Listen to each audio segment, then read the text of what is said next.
नमस्कार, मी डॉक्टर राजश्री बंडोपंत पवार, गोपाळकृष्ण गोखले महाविद्यालय कोल्हापूर। आज 3 जानेवारी क्रांतिज्योती सावित्रीबाई फुले यांची आज जयंती। या निमित्ताने भारतातील पहिल्या स्त्री शिक्षिका सावित्रीबाई ज्योतिराव फुले यांच्या शैक्षणिक कार्याविषयी आज मी इथे बोलणार आहे। सर्वप्रथम मला असं म्हणावेसं वाटेल, सोसुनी अनंत यातना शिकविलेस तू स्त्रियांना, कृत्य कृत्य होतो आम्ही थोरवी तुझी गातात। भारतातील पहिल्या शिक्षिका, स्त्री मुक्ती चळवळीच्या पहिल्या नेत्या, पददलितांच्या कैवारी आणि प्रौढ शिक्षणाच्या पुरस्कर्त्या म्हणून क्रांतिज्योती सावित्रीबाई फुले यांचे स्थान आढळ असे आहे। एका अशिक्षित स्त्रीने शिक्षण घेऊन शिक्षिका बनावे आणि वर्षानुवर्षे अज्ञानाच्या अंधकारात चाचपडणाऱ्या स्त्री क्षुद्रांना ज्ञानाचा प्रकाश दाखवावा, ही गोष्ट भारताच्या 2000 वर्षांच्या इतिहासात अपूर्व अशी घटना आहे। शिक्षणाच्या क्षेत्रातून सामाजिक क्षेत्रात पदार्पण करावे, दुष्काळात अन्नान्न करून तडफडणाऱ्या हजारो जीवांच्या मुखामध्ये घास भरवावा, शेतकरी तसेच सामाजिक सुधारणांसाठी वाङ्मयाचे साधन हाती घेऊन कवयित्री लेखिका बनावे, सर्व गाव सर्व समाज सुशिक्षित सुसंस्कृत करण्याचे त्यांचे असणारे ध्येय आणि जनावरांप्रमाणे जिणे जगणाऱ्या स्त्री क्षुद्रांना माणसात आणण्याचा त्यांनी ध्यास धरावा। एवढेच नाही तर पतीच्या निधनानंतरही शोक करीत न बसता सत्यशोधक समाजाच्या तत्वप्रसाराचे कार्य करण्याचे सतीचे वाण घेऊन अविश्रांत काम करावे, दीनदलितांसाठी, दीनदलितांच्या मुलांसाठी रोगाच्या साथीत अहोरात्र धावाधाव करावी, त्यांची सेवा करावी, प्लेगच्या साथीत त्यांना कडेवर घेऊन आपल्या दत्तक मुलाच्या म्हणजेच डॉक्टर यशवंतराव फुले यांच्या दवाखान्यामध्ये घेऊन जावे। या सर्वांमुळे आपण स्वतः प्लेगच्या रोगाला बळी पडत आहोत ही जाणीव होऊनही रुग्णसेवा करतच राहावे आणि ही सेवा करता करताच अनंतात विलीन होऊन जावे, अशा या व्यक्तिमत्वास केवळ अलौकिक हे एकच विशेषण योजताये। सावित्रीबाईंच्या कार्यकर्तृत्वाच्या या पटावरून अशी सहज ओझरती नजर जरी टाकली तरी या स्त्रीचे व्यक्तिमत्व हे सामान्य नव्हते हे सहजच लक्षात येते। सावित्रीबाईंचा जन्म एका गरीब शेतकरी कुटुंबामध्ये झालेला, शिरवळ जवळच्या नायगाव या खेड्यात, जिथे सबंध गावात 100-150 उंबराही सापडणे कठीण। या गावाला वर्षानुवर्षे दुष्काळाची परंपरा लाभलेली, शिक्षणाचे संस्कार नाहीत अशी ही निरक्षर कुटुंबात जन्मलेली वाढलेली स्त्री ज्योतिरावांच्या हाताखाली शिक्षणाचे धडे गिरवते, शिक्षक प्रशिक्षण घेते आणि ज्ञानदानाचे व्रत घेऊन ज्ञानयोगिनी बनते। या घटना खरोखरच अलौकिक अशा आहेत। फुले दाम्पत्याने 1848 ते 1852 या 4 वर्षाच्या कालावधीमध्ये पुणे आणि पुण्याच्या ग्रामीण परिसरामध्ये एकूण 18 शाळा काढल्या आणि या त्या यशस्वीपणे चालवल्याही। यासाठी त्यांनी अविश्रांत परिश्रम घेतले, अहोरात्र ताणभूक विसरून हाल अपेष्टा सहन करीत हा ज्ञानदानाचा यज्ञ त्याने प्रज्वलित ठेवला। त्यांचे हे शिक्षणाचे कार्य म्हणजे एक चमत्कारच होता, कारण त्या काळी शाळा चालवणे ही अशक्य कोटीतली अशी गोष्ट होती। समाजाकडून त्यांना प्रचंड विरोध झाला, पण शिक्षण हे समाज परिवर्तनाचे साधन आहे। केवळ साक्षर करण्यासाठी त्यांना शिक्षण द्यायचे नव्हते, तर शिक्षणातून त्यांना समाज जागृतीही करावयाची होती। जुनाट रूढी, अंधश्रद्धा, जुन्या परंपरा, भोळ्या समजुती त्यांना नाहीशा करायच्या होत्या। सामान्य लोक पशुतुल्य जीवन जगत होते, त्यांच्यामध्ये मनुष्यत्व कसे आणता येईल याचा सावित्रीबाईंनी विचार केला होता। आपल्या काव्य फुले या काव्यसंग्रहामध्ये त्या म्हणतात, शूद्रांना सांगण्याजोगा शिक्षण मार्ग हा, शूद्रांना सांगण्याजोगा शिक्षण मार्ग हा, शिक्षणाने मनुष्यत्व पशुत्व हटते पहा. मनुष्यत्वासाठी शिक्षण हा मूलभूत विचार 125 वर्षापूर्वी मांडणाऱ्या सावित्रीबाई या भारतातील थोर शिक्षण तज्ज्ञ होते. लोकांना माणूस बनविणे, ताठ मानेने लोकांना उभे राहायला शिकवणे, माणसामध्ये प्रेमभाव जपाव्यास शिकवणे, एवढा शिक्षणविषयक व्यापक दृष्टिकोन या लोकोत्तर स्त्रीच्या ठिकाणी होता. मृत्यूपंथाला लागलेल्या जीवांना जसे त्याने जीवनदान दिले, तसेच जिवंतपणी मरणाचे भोग भोगणाऱ्या जीवांनाही त्यांनी नवजीवन दिले. त्या काळी विधवा स्त्रियांची स्थिती अत्यंत दयनीय अशी होती. अकाली वैधव्य आलेल्या तरुण विधवा स्त्रिया आपल्या फुटक्या कपाळाला दोष देत उभे आयुष्य अश्रू ढाळत मनाची आणि शरीराची आग विझवू पाहत. सन 1891च्या खाणेसुमारीनुसार महाराष्ट्रात केवळ 4 वर्षे वयाच्या आणि त्याच्याही पेक्षा कमी वयाच्या विधवा झालेल्या, आईचे स्तनपानही न सुटलेल्या शैशवावस्थेतील निरागस कोमल बालिकांची संख्या 13,878 अशी होती. ही संख्या अत्यंत निराशाजनक अशी होती. धर्माच्या नावाखाली रूढी परंपरांनी स्त्रियांचे भावविश्व उद्ध्वस्त करून टाकले होते. स्त्री जीवनावर वर्षानुवर्ष मनूचा अंमल सुरू होता. यामध्ये उच्चवर्णीय स्त्रियांबरोबरच शूद्र स्त्रियाही सुटल्या नव्हत्या. समाजात बालविवाह, जरठ विवाह सर्रास रूढ होते.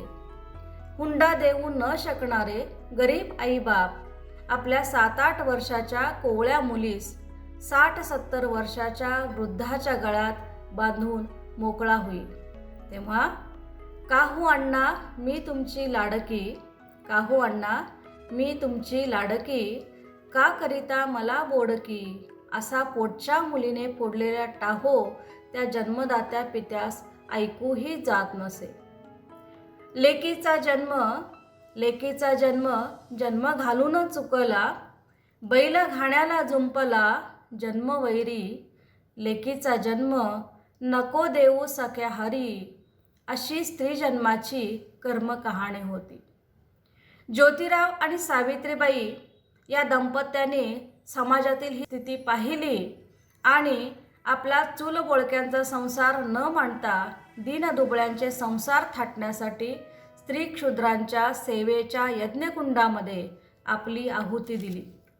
काशीबाईसारख्या पतित विधवांसाठी अनाथाश्रम आणि बालहत्या प्रतिबंधक गृह त्यांनी स्थापन केले. पतितोद्धार करण्यासाठी पतित स्त्रीच्या अनावरस अपत्यास आपले अपत्य मानून ज्योतिरावांनी त्यास कायदेशीररित्या दत्तक घेतले, त्याचे पालन पोषण केले, त्याला वैद्यकीय शिक्षण देऊन स्वावलंबी बनवले. एवढेच नव्हे तर आपल्या मिळकतीचा सर्व हिस्सा त्याला मिळावा म्हणून त्याच्या नावे मृत्यूपत्रही त्यांनी केले. समाजाची स्थिती पाहून असे महान कार्य करणारे ज्योतिराव आणि सावित्रीबाई यांचे समाजासाठी केलेले कार्य खरोखरच अलौकिक असे आहे. 1890 साली महात्मा फुले यांचे निधन झाल्यानंतर सावित्रीबाईंनी त्यांच्या पश्चात सत्यशोधक समाजाची धुरा अखंडपणे वाहिली.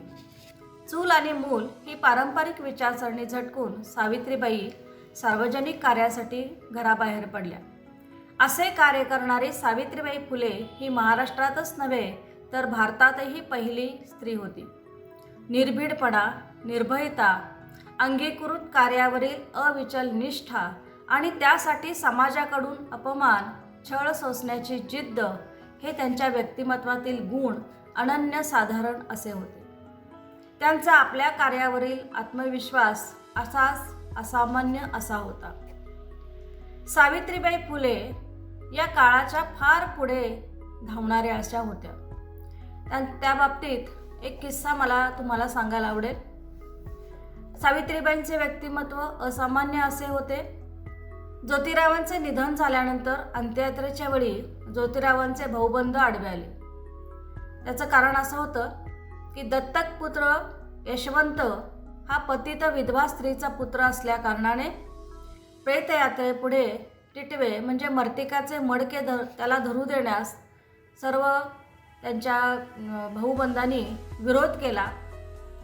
यशवंताला सर्वांनी विरोध केलेला पाहिल्यानंतर सावित्रीबाई उठल्या आणि मोठ्या हिकमतीने प्रेतयात्रेपुढे त्यांनी हातात टिटवे धरले.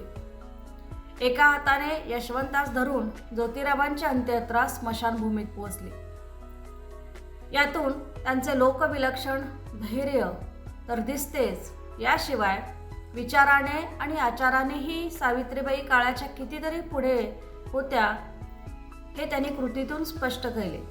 मुलींसाठी आणि महारमांगांसाठी शाळा काढणे, वाट चुकलेल्या स्त्रियांच्या पोटी जन्मलेल्या अर्भकांसाठी बालहत्या प्रतिबंधक गृह उघडणे, गोरगरीब मजुरांसाठी रात्रशाळा काढणे, संकरित बी बियाणे पेरून आधुनिक पद्धतीने शेती करण्याचे तंत्र शेतकऱ्यांना शिकविणे, दुष्काळात अन्नान्न करणाऱ्या गोरगरिबांच्या मुखामध्ये अन्नछत्र उघडून घास भरविणे, याशिवाय केशवपन, विधवा विवाहबंदी, देवदासी पद्धती इत्यादी प्रथांचे उच्चाटन करणे, या सगळ्या गोष्टी काही साध्या आणि सोप्या नव्हत्या. 19व्या शतकामध्ये सावित्रीबाईंनी केलेला हा एक चमत्कारच म्हणावा असे वाटेल. महात्मा ज्योतिराव फुले यांनी सांस्कृतिक गुलामगिरीचा कट आपल्या धारदार लोकभाषेतील रचनेद्वारा उधळून लावला. त्यांनी भाषा हे एक समाज परिवर्तनाचे प्रभावी माध्यम आहे हे जाणले आणि समाजाच्या भाषेमध्ये साहित्य निर्मिती करायला सुरुवात केली. समाजाच्या भाषेतच साहित्य निर्मिती करणे हे तत्त्व फुल्यांप्रमाणे सावित्रीबाईंनीही आचरणात आणले. ज्या साहित्यामध्ये बहुसंख्य समाजाला सामावून घेण्याचा आवाका नसेल आणि जे साहित्य त्या समाजातील भावभावनांचे चित्रण करण्यास समर्थ नसेल, असे साहित्य प्रातिनिधिक ठरूच शकणार नाही, असे त्यांचे ठाम मत होते. सावित्रीबाईंच्या गद्यपद्य रचना हे क्षुद्रातिक्षुद्रांच्या जागरणाचे एक साधन होते. त्यांचे साहित्य हे उपेक्षित समाजाच्या कल्याणाच्या ध्यासातून उफाळून आलेला एक उमाळा होता. त्यांच्या साहित्यातून एका स्वतंत्र, प्रतिभासंपन्न व लोककल्याणास वाहून घेतलेल्या थोर समाजसेविकेच्या संपन्न व्यक्तिमत्वाचे दर्शन आपणास घडते. सावित्रीबाईंच्या काव्य फुले हा काव्यसंग्रह प्रकाशित झाल्यानंतर 40 वर्षांनी केशवसुतांचा जन्म झाला. म्हणून आधुनिक मराठी कवितेचे जननीत्व सावित्रीबाई फुले यांनाच द्यावे लागेल हे निर्विवाद आहे. त्या पहिल्या भारतीय शिक्षिका आहेत, पहिल्या आधुनिक कवयित्री आहेत, पहिल्या स्त्री निबंधकार आहेत आणि पहिल्या स्त्री शिक्षण तज्ज्ञही आहेत. ज्यांनी महाराष्ट्राला क्रांतिकारी विचार दिला आणि भारतीय भगिनींना ज्ञानामृत पाजले, त्या सावित्रीबाई फुलेंना मी शतशः अभिवादन करते. सावित्रीबाईंच्या प्रगल्भ, समृद्ध व भव्योदत्त अशा व्यक्तिमत्वापुढेही कोणीही सहृदय भारतीय आदराने नतमस्तकच होईल.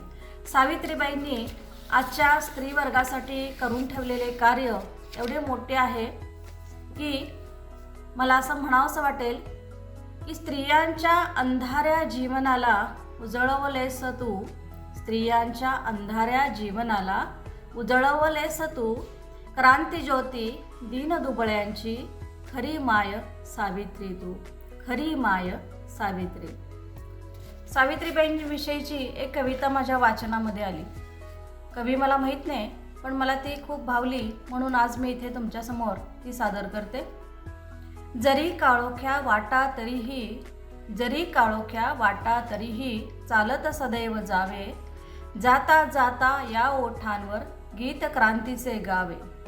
डोंगर वाटा तुफान लाटा, डोंगर वाटा तुफान लाटा, तमा नसावी काही, ठाम असावा मार्ग आपुला, दिशा दिशातून दाही. स्मरण करावे क्रांतिज्योतीचे, स्मरण करावे क्रांतिज्योतीचे, वाचून इतिहासाला, स्वातंत्र्याचा अर्थ खरा मग कळेल अक्षराला.